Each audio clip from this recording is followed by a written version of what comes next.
Imagine walking into a room, a brand new meeting maybe, or a bustling social gathering, or even just sitting down with a close friend. And instantly, without a single word being spoken, you just know what's going on. Hmm. You sense who's genuinely engaged, who's holding back, maybe who's silently navigating some discomfort, and who's, truly connecting. Right. What if you had this incredible social X-ray It vision? really does sound like a superpower, doesn't it? Something straight out of a spy thriller or maybe a fantasy novel. Right. But what's truly fascinating here, I think, is that we're talking about something very real, profoundly human, and actually entirely learnable. Ah, okay. This isn't magic, it's not telepathy, and it certainly isn't about having psychic abilities. Mm. It's really about honing an inherent human capacity we all possess. You've absolutely hit on the core idea there. Today, we're embarking on a deep dive into a concept that Henrik Fexeus masterfully reframes in his, well, really eye-opening book, The Art of Reading Minds. Mm. And you need to forget the mystical connotations, because Fexeus's central idea is wonderfully practical.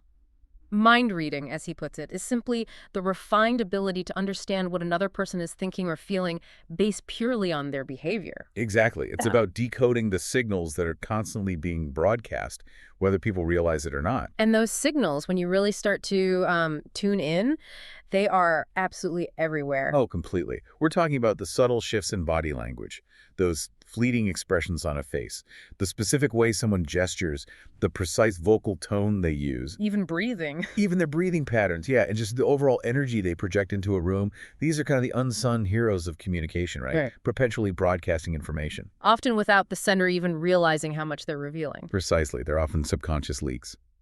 So, our mission in this deep dive is really to unpack the surprising science and the practical techniques behind truly understanding people, going far, far beyond just their spoken words. We'll explore why this skill isn't just for, say, elite poker players or high-stakes negotiators, but is actually crucial for everyday success. Right, in all aspects of life. Whether you're trying to build better relationships at work, deepen connections with friends, or foster more understanding, within your family. Absolutely. And we're explicitly drawing our insights today from Henrik Fexeus's The Art of Reading Minds, looking at how his perspectives really challenge many of our common assumptions about effective communication. Yeah. So, with that foundation laid, Fexeus starts by busting a pretty big myth right off the bat, doesn't he? He does, and it's such a brilliant move. What's so impactful, I think, is how he immediately grounds something that sounds, well, ethereal, almost fantastical. Right, like mind reading. Yeah, into something profoundly practical and observable. It's about shifting our focus from the mystical to the tangible, highlighting that these signals are indeed happening all around us all the time. So it's learnable. Exactly. Our job essentially is simply to learn to perceive them more accurately and then to understand their meaning within context. It's a remarkable reframing that really democratizes the skill, making it accessible to anyone willing to pay closer attention. Not just for a select few with supposed supernatural gifts. Precisely. It's about observation and understanding, not magic.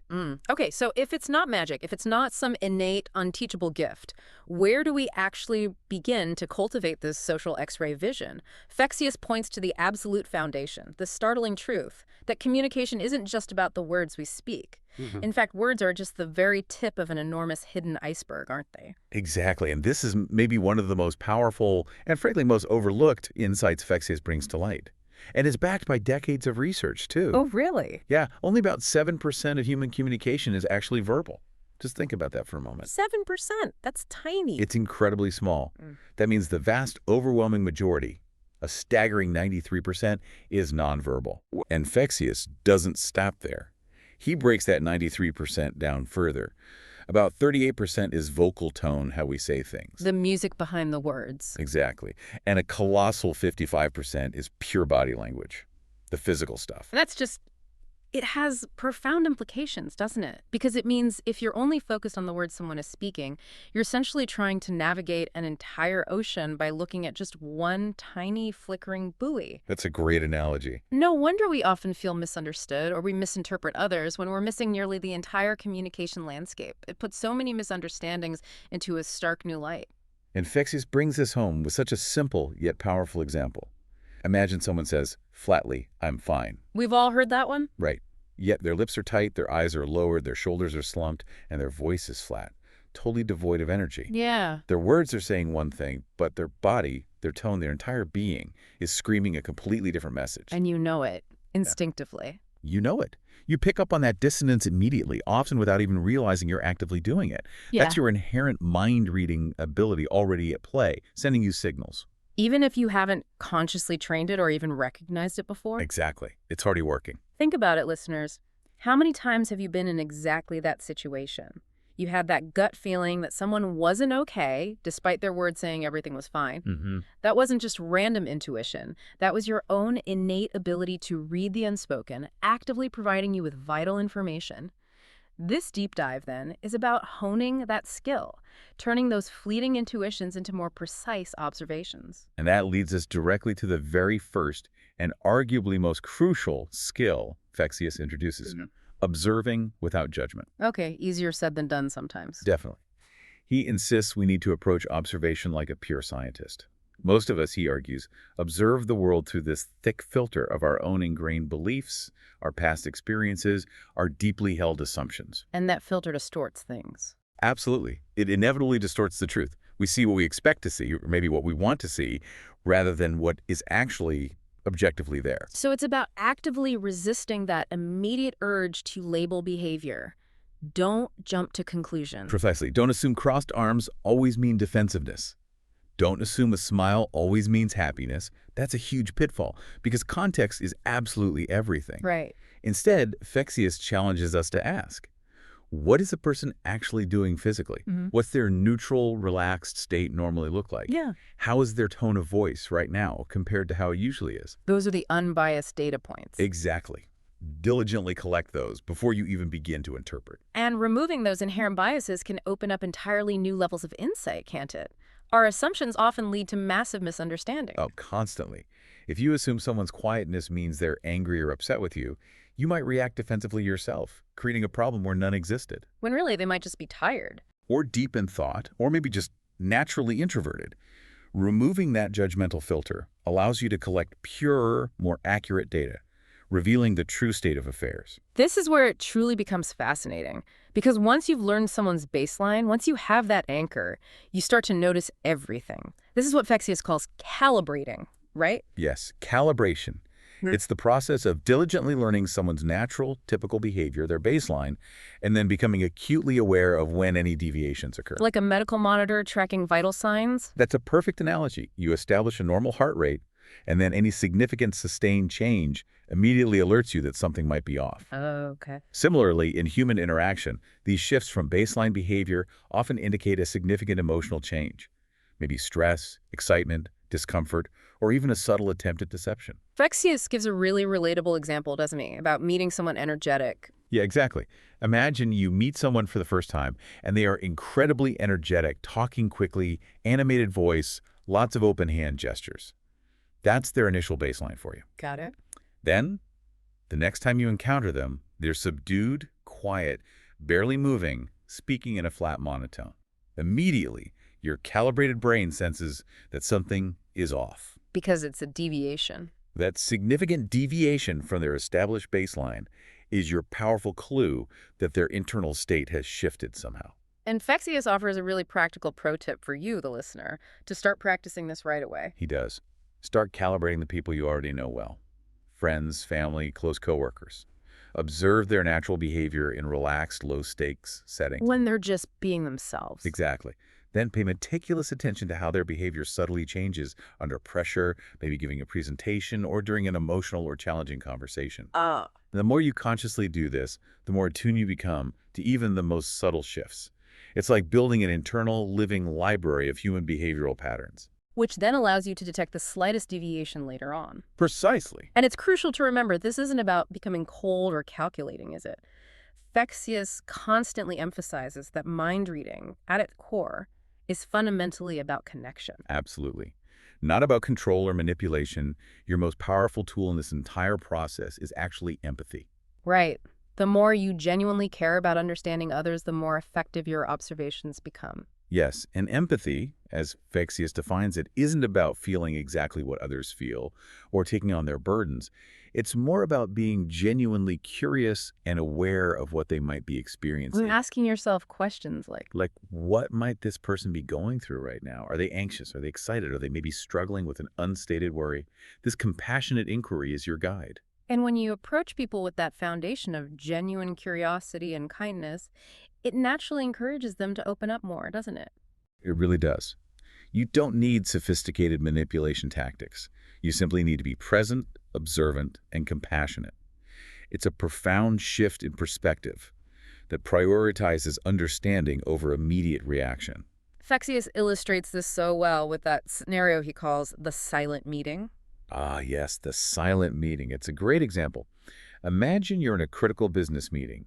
A colleague is enthusiastically presenting a new idea, Okay. but one of the senior managers in the room is sitting back, arms tightly crossed, foot tapping rhythmically under the table, completely silent. Most people might just ignore that or assume they're bored. Right. But if you're a mind reader, calibrated and observant, you're picking up on those layered signals. The crossed arms might suggest a barrier, defensiveness, The foot tapping screams impatience. or frustration, yeah. Yeah. And their sustained silence, contrasting with the presentation, could mean deep disagreement, or maybe they're just waiting for the right moment to challenge the idea. So the mind reader doesn't ignore these powerful signals. No. Instead, they gently address them. Rather than passively continuing or waiting for interruption, they might pause and say calmly, "Do you have any thoughts on this direction? I sense you might be evaluating it closely." That's a gentle way in. Very gentle. And what often happens next is remarkable. The manager immediately sits forward, their posture shifts, and they might say, "Actually, yes, I was just trying to decide how best to raise a concern I have." Wow, you've just unlocked a hidden dynamic. Exactly.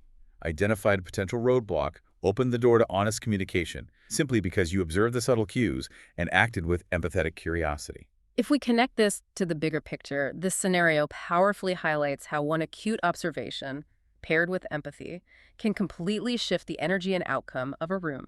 It transforms a passive presentation into an active, honest problem-solving session, all thanks to reading the unspoken signals that were there all along. Okay, so we've established the foundation, observation, calibration, empathy.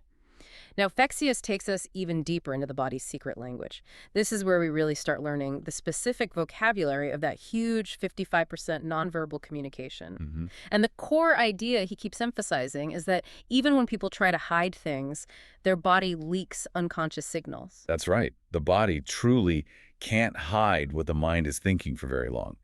These fleeting microexpressions, these involuntary nonverbal cues, they are the absolute keys to unlocking hidden emotions. It's like the body has its own conversation going on separate from the A words. parallel dialogue, exactly. And the very first place we often look, the most expressive canvas we have, is the face. Fexeus calls it the window to emotion. Makes sense. The human face is astonishing. Over 43 muscles, capable of more than 10,000 combinations of emotion. 10,000. Incredible, isn't it? While many expressions are intentional, a polite smile, a deliberate nod, others are almost entirely automatic. And the critical thing Fexeus teaches us to spot are microexpressions. The super brief ones. Exactly. Incredibly brief, fleeting facial movements, typically lasting less than a quarter of a second. They reveal genuine emotion before the person can consciously register it and mask it, like tiny, honest glitches from the brain. So you might see a flash of disgust just before someone verbally agrees. Precisely, signaling their true, unvarnished feeling. Or tight lips and subtly flared nostrils, maybe indicating suppressed anger. Okay. Or rapidly raised eyebrows and widened eyes could be surprise, but maybe also skepticism or disbelief, depending on context. Fexeus offers a great practice tip for this, right? Watching interviews on mute. He does. Watch interviews or debates on mute. Can you spot those subtle, fleeting flashes of genuine emotion that betray what's really going on beneath the surface? It's a powerful exercise that genuinely trains your brain to decode these instant tells. Things most people miss. Absolutely. Beyond the face, the eyes are another huge communicator. Supremely powerful. Fexeus emphasizes they reveal attention, intention, and emotion. Yeah. But he also wisely cautions that direct eye contact doesn't always mean honesty. Right. It can be confidence, but also confrontation. Exactly. Context is paramount. What Fexeus advises watching for are more specific, nuanced cues, like Excessive blinking, often a subtle sign of anxiety or discomfort. And the direction of gaze, he talks about that too. He does. Looking up to the right might suggest someone is imagining or constructing something visually. Looking down to the left could indicate recalling a feeling or memory. Interesting. And avoiding eye contact might signal discomfort, guilt, or shyness, but again, could just be cultural or a sign of deep thought.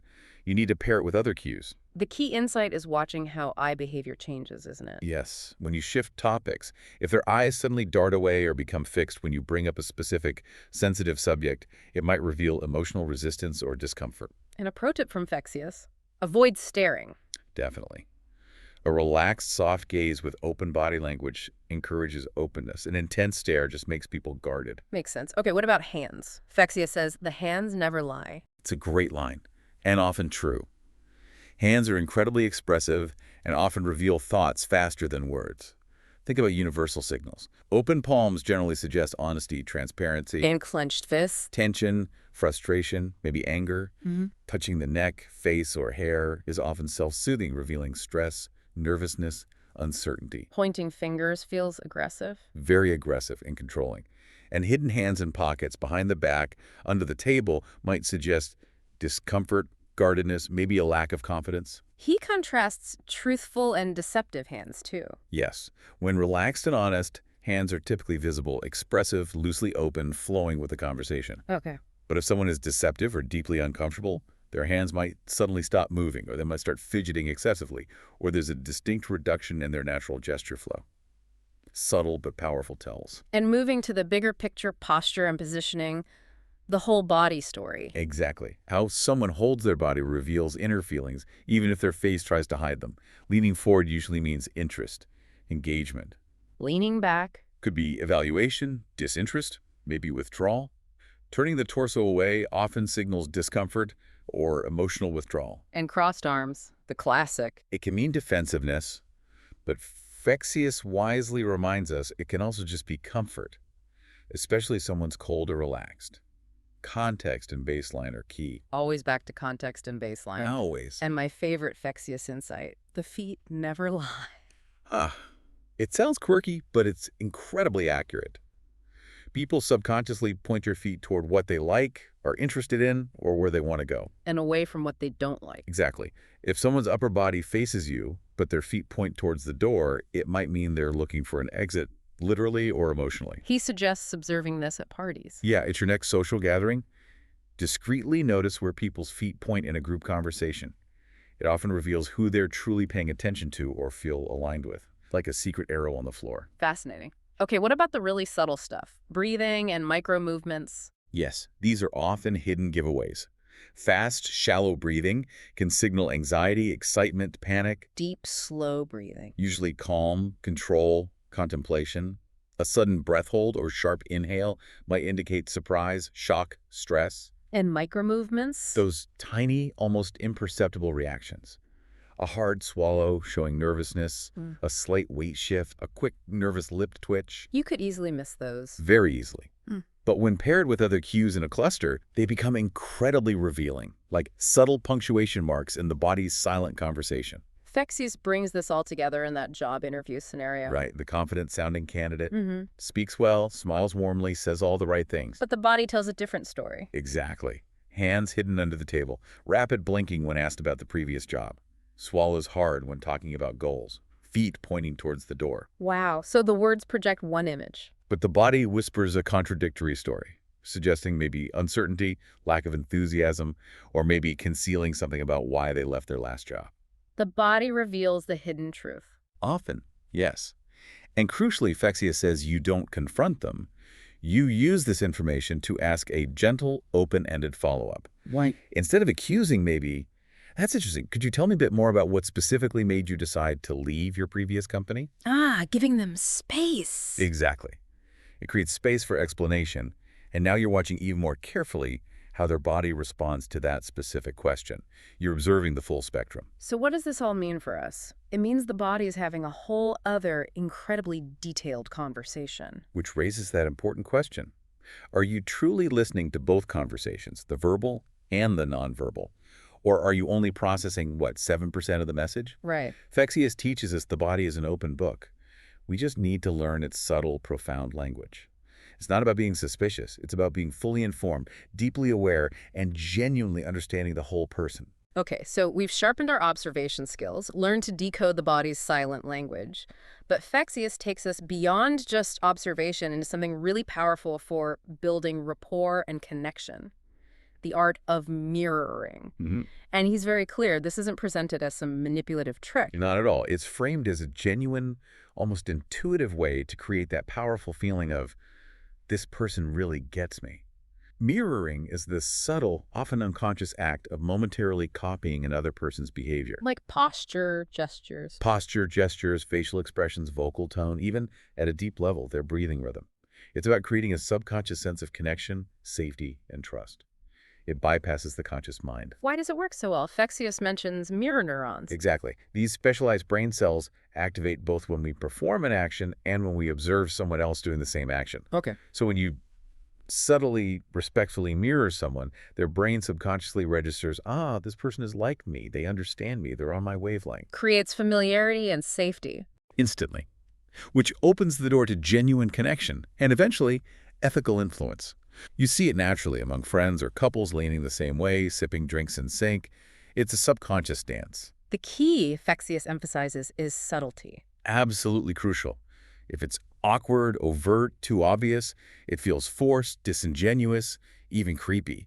It shifts from rapport building to manipulation. So how do you do it naturally? He gives practical steps. Start with large elements like posture, sitting, standing, relaxed, upright, then move to smaller things like gestures, but always with a few seconds delay. A slight delay is important. Very. If they touch their chin, wait a beat, then maybe you do. Match their speech rhythm, pace, tone, volume. If they're speaking quickly, subtly match that. And for deeper connection, you can even subtly sync breathing. But don't mirror everything. Vital caveat. That's where it looks fake. Choose just 2 or 3 elements, subtly, with that delay. Think graceful dance, not robotic copy machine, resonance, not mimicry. And Fexeus takes mirroring even deeper into mirroring emotions, emotional calibration. Yes, arguably the most powerful form. If someone's anxious, your instinct might be to cheer them up, but that can create dissonance. Instead, first meet them with calm empathy, reflecting their current state. If they're enthusiastic, match their excitement. Authentically, yes. This is pacing and leading. First, you pace by matching their emotional energy. Then, you can gradually lead them to a calmer or more productive state. He gives that example of the stressed friend pacing. Right. Friends stressed about an exam, pacing, talking fast, instead of just calm down. Yeah.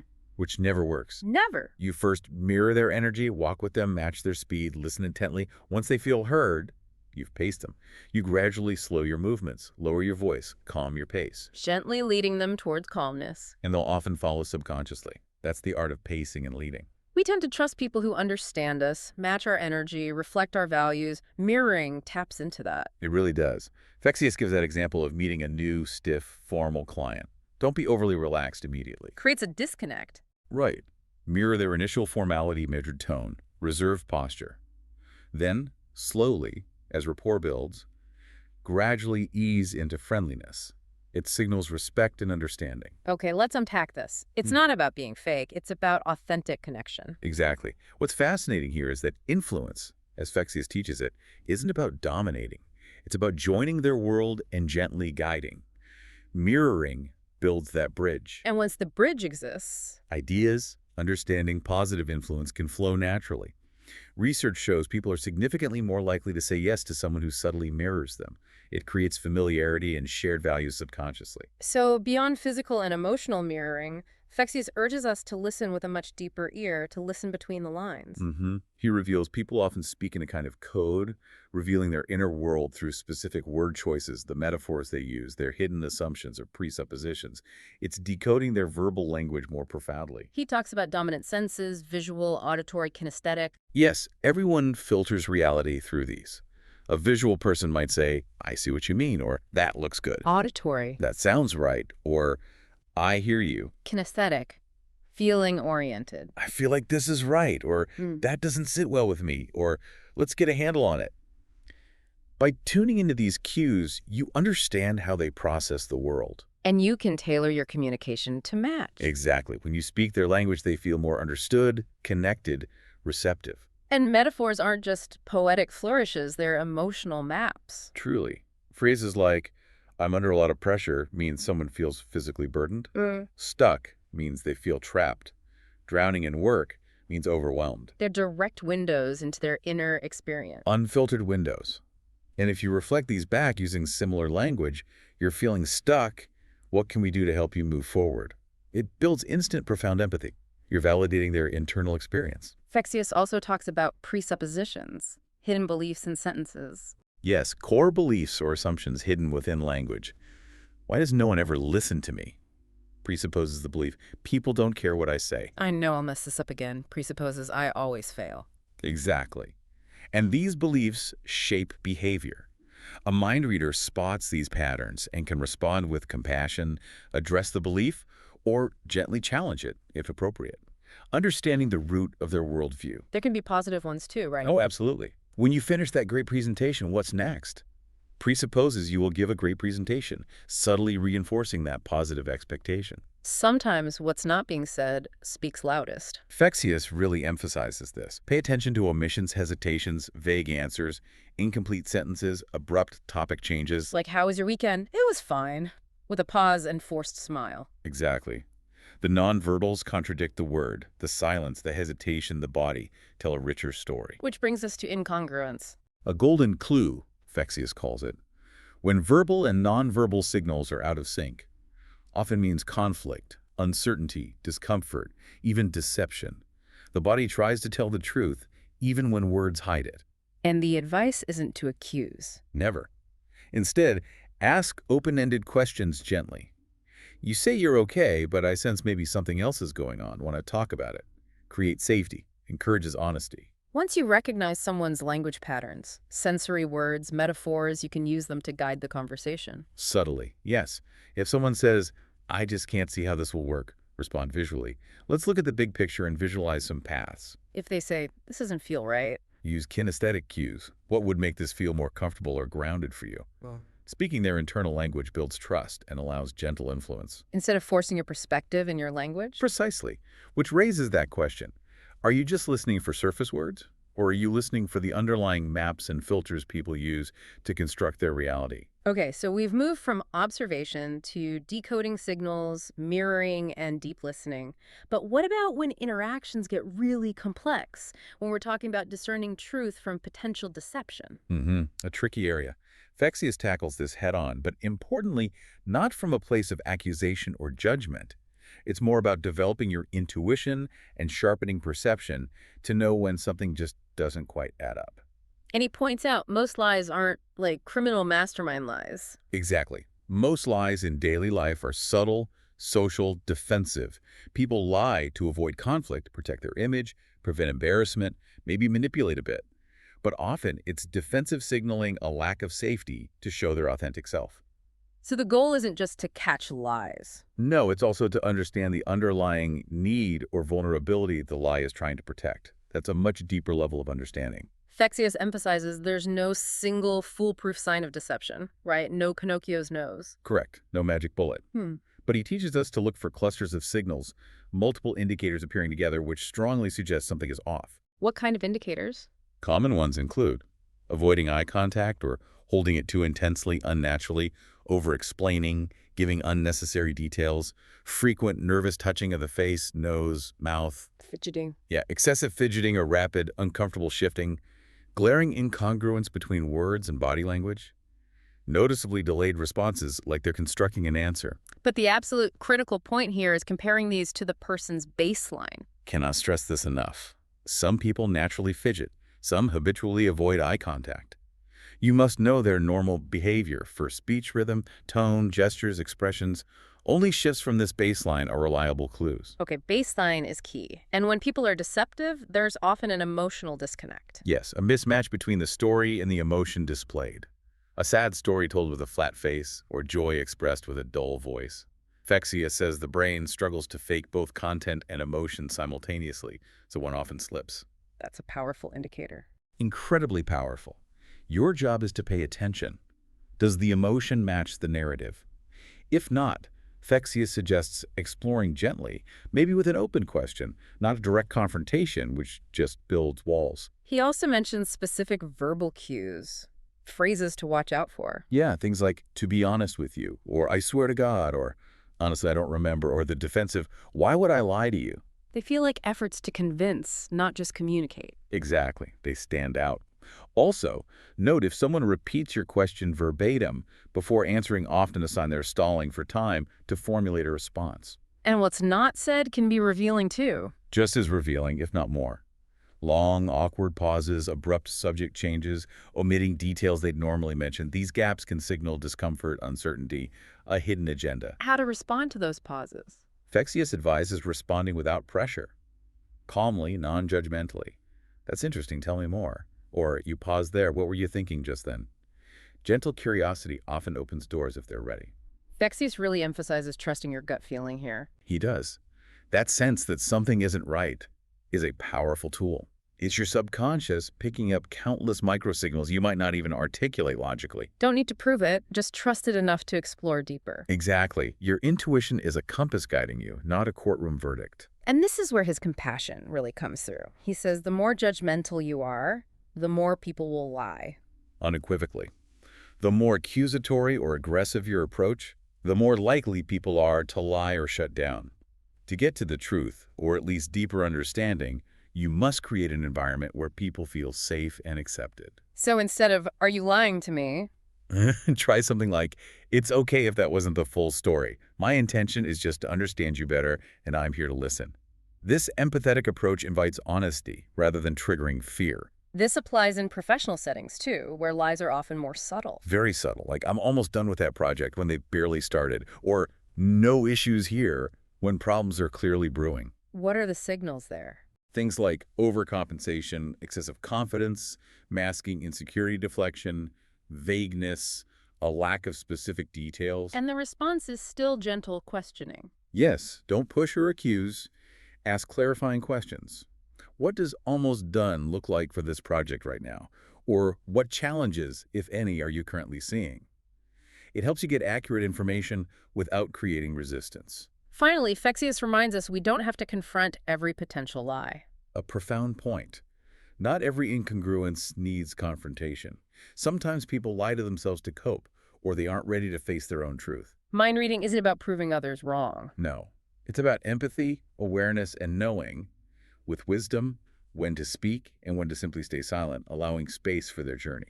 This is really insightful. It's not about being a human lie detector to expose people, but about understanding the deeper human need behind the untrue. Exactly. What's fascinating is Fexeus' emphasis on compassion, which raises that important question. If we approach deception with empathy and safety, can we actually facilitate the truth more effectively? Paradoxically, safety and compassion might be the fastest route to honesty. Fexeus clearly suggests that. Creating an environment where honesty feels less risky is key. Okay, so we've covered observation, decoding signals, mirroring, even navigating deception with empathy. Now, Fexeus guides us into a realm that might sound loaded, influence. But again, he reframes it beautifully. He strips away the negative connotations. Yeah. His fundamental point is, you are always influencing others, whether you realize it or not, in every single interaction. So the key is learning to do it ethically and constructively. Precisely. Influence, as Fexeus defines it, is the gentle art of guiding someone's thoughts, emotions, or actions without violating their trust or diminishing their autonomy. Yeah. It's distinctly different from manipulation. Which involves forcing or deceiving. Right, acting against their true will or best interest. The purpose of ethical influence is positive. Motivate a team, help a friend, support a child, improve daily communication. It's about empowering others towards outcomes aligned with their own needs. And the absolute foundation for this ethical influence. Connection and trust. Unwavering. People follow trust, not just logic. True influence begins the moment someone feels genuinely safe in your presence. Which you build through all the skills we've discussed. Eye contact, mirroring, listening, empathy. Exactly. Without that bedrock of authentic connection, any attempt at influence quickly becomes manipulation, leaving resentment behind. He also highlights the rule of reciprocity. A powerful human tendency. When someone genuinely gives us something, attention, kindness, help, we feel an urge to give back. So to influence ethically, give first. Adopt a mindset of generosity. Offer genuine praise, help solve a problem, share insight, make them feel valued. When people feel uplifted by you, they naturally open their minds to your suggestions. It's influence rooted in generosity. Fexeus also dives into subtle framing. How you present information matters hugely. Radically changes how it's received. Yeah. Instead of commanding, you should exercise more, try sharing. I've noticed how much better I feel when I take a short walk each morning. Have you ever tried that? It invites curiosity, not resistance. Exactly. You're sharing, not ordering. And mirroring their language is key here too. A core tenet. People trust those who sound like them. Listen for their word choices, pace, emotional tone. If they say, I feel stuck, respond emotionally. That sounds frustrating. Want to talk through it and get unstuck. Stepping into their linguistic world builds influence from within. Creates that seamless connection. This leads nicely to influencing through questions, not commands. Yes. Telling people what to do creates resistance. Asking the right question triggers ownership and discovery. Instead of, you need to change your attitude. Which never works. Try, what's one small shift you can make today to feel a little better? When the idea feels like it came from them, they're more likely to act. Far more likely. You're facilitating their insights, empowering their choices. Fexeus also introduces anchoring emotion. Helping someone access a positive emotion and linking it to a subtle gesture. Exactly. Calm, joy, motivation. Link it to gently touching their hand during a positive moment or pointing to an object representing success. Later, repeating the gesture can gently reignite that state, You're helping them tap into their own resources. which is incredibly empowering and respectful. And nonverbal communication is a silent power here too. Often speaks louder than words. Fexeus lists tools. Open posture, confidence, receptivity. Strategic head nodding encourages agreement. Well-timed pauses amplify importance. A warm smile increases likability, trust. When body language aligns with intention, the message is magnetic. Deeply persuasive. This ties into priming, preparing someone's mind before the message. How you set the stage matters. Immensely. Saying, this might sound crazy, primes them for skepticism. Instead, try, here's an interesting idea I believe has real potential. Primes them for curiosity and exploration. Fexeus also stresses the influence of certainty. Confidence is contagious. When you speak with genuine conviction, not arrogance, but quiet belief, people lean in and trust it. How to cultivate that. Be clear in your own mind first. Believe what you say. Speak slowly, calmly, with measured pace. People sense your emotional state beneath the words. And finally, the golden rule of ethical influence. Never violate consent. Absolutely paramount for Fexeus. Don't try to change someone who hasn't invited you to. Respect, no, or even subtle unreadiness. If they ask for space, give it. Genuinely, forcing your view ruins trust. Offering it with respect for their autonomy builds lasting bonds. So when we distill this, ethical influence is about partnership, co-creation, not pushing. Exactly, which raises that crucial question for our noisy world. How do we ensure our influence is a guiding light, not a manipulative force? Fexeus reminds us true influence honors freedom, respect, and autonomy. Empowering, not overpowering. Okay, we've covered reading body language, ethical influence, deep listening. Now Fexeus brings it all together with what he calls the ultimate foundation: emotional intelligence. He argues that genuine mind reading isn't just logic. It's fundamentally about reading and understanding emotions. Emotions are the invisible, universal language constantly guiding decisions, reactions, connections. His insight is powerful. Stop analyzing words. Start feeling feelings. It's a paradigm shift. People act primarily on emotion before logic.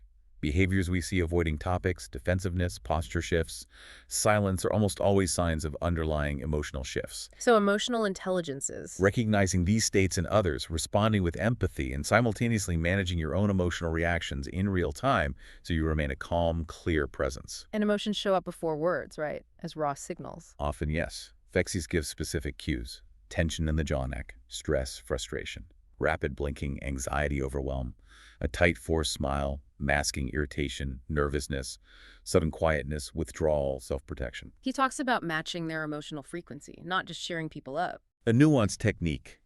When someone's feeling low, immediately trying to cheer them up can create dissonance, make them feel unheard. Instead, first match their emotional tone. Acknowledge their feeling. Then gently lead them out once they feel heard. So if a friend says, I'm just so overwhelmed, Don't jump to, oh, snap out of it. Instead, say with presence, that sounds really hard. I can see how overwhelming that must feel. Want to talk about it? creates emotional safety, invites them to open up. Allows you both to shift the mood organically together. And self-awareness is critical here. We're being read, too. Constantly. Your posture, tone, facial tension send signals. Emotionally intelligent people don't hide feelings, they manage them. Fexeus advises asking yourself before interactions, how do I feel? What am I projecting? Is my energy helping or hurting? Mastering others starts with mastering yourself. Fundamentally. And emotionally intelligent language emphasizes tone and delivery more than just words. Fexeus gives great examples. Like contrasting the accusatory, why did you do that, with the curious, what made you decide that, or the unhelpful, calm down, versus the supportive, I'm here with you, take your time. The key is, speak like you care, pause like you listen, breathe like you're calm. Beautifully put. And mirroring goes deeper here, mirroring their emotional state. Joyful, reflect enthusiasm. Solemn, show quiet presence. Builds rapport faster than logic. People trust emotional resonance. He distinguishes empathy from absorption. Crucial distinction. Empathy is feeling with someone, maintaining boundaries. Absorption is getting pulled into their emotional storm, losing your calm center. His technique for grounding. Simple, yet powerful. When someone shares something intense, take one conscious deep breath before responding. Grounds you, keeps your nervous system calm, allows you to respond from clarity, not reaction. He extends this to reading group emotion, the social field. Yes, groups have emotions too. Excitement, tension, fatigue, resistance. Learn to read the room. Is the group open or closed? Leaning in or pulling away? Energy flowing or stuck? Once read, you can shift it with your tone, presence, even silence. Ultimately, emotions aren't obstacles, they're guides. Profoundly. They show what matters, what someone fears, what they need. Tuning into emotions, yours and others, builds deeper connection than words alone. This, Fexeus argues, is the highest form of mind reading feeling into hearts. He illustrates this with that story of the leader whose team was in chaos. Inspiring story. Leader tried pushing, strategy backfired. Then one day, she led with emotional presence, walked in vulnerable, said, I feel something's off, I haven't been listening well, I'm here now, can we talk? And the result? The room softened, tears came, honest truths were spoken, walls crumbled. She didn't solve it with strategy, but with emotional presence, heartfelt listening. That's what reading minds truly means. This is where it gets truly transformative. The idea that sometimes the most strategic thing you can do is just feel, be present with the emotions. It raises that question. How often do we intellectualize emotions instead of just acknowledging them? Fexeus shows listening with your heart, not just your ears, is the foundation of all truly depth communication. So we've journeyed through nonverbals, calibration, mirroring, emotional intelligence. Now, Fexeus brings it all back to the real world, our everyday lives. Because mind reading isn't a performance. No, it's a practice, a way of being. Not about impressing people, it's about connecting, understanding, leading with empathy and awareness in every interaction. In conversations, the average person listens to reply. The mind reader listens to understand. Exactly. Pay attention not just to what they say, but how they speak, tone, volume, tempo. Watch their eyes, track their posture. Do they open up or shut down? And when you spot incongruence, Gently explore it. You say fine, but you don't sound fine.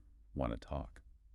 that caring question, born from observation, opens doors to deeper connection. At work, reading the room gives you an edge. Immense advantage. In meetings, presentations, team dynamics, pitching an idea, client crosses arms, leans back. Don't just push through. Pause. Connect. Ask something like, Does that sound aligned with what you need? Or, you seem hesitant. Can I clarify something? Naming the feeling or observation without judgment shows emotional leadership. Teams follow those who make them feel seen and safe. in relationships, romantic, family, friends, bonds thrive on unspoken understanding. Deeply. Notice little cues. Partner withdraws.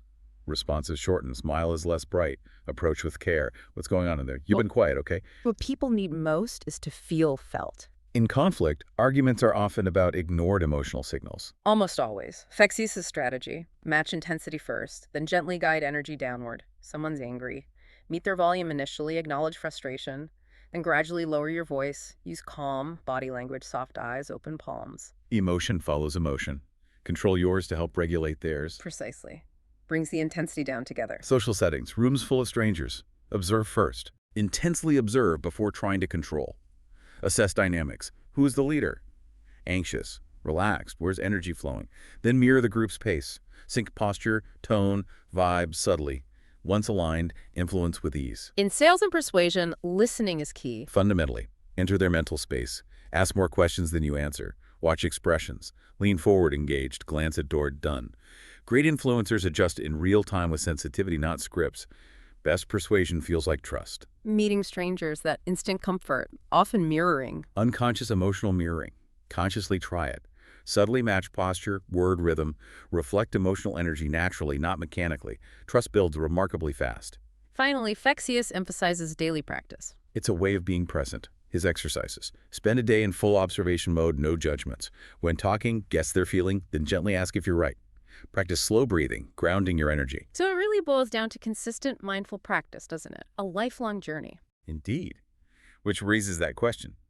If we dedicate just a few minutes a day to these observations, this conscious presence, what profound shifts could we see in our relationships and our impact? Fexeus believes the more you observe, the sharper intuition becomes. Guesswork becomes second nature. Hashtag outro. Wow, what an incredible deep dive we've had today, really unpacking Henrik Fexeus's The Art of Reading Minds. We started by redefining mind reading, not as magic, but as a learnable skill of mindful observation and authentic connection. Then we hit the staggering importance of nonverbal communication, that huge 93% residing in tone and body language.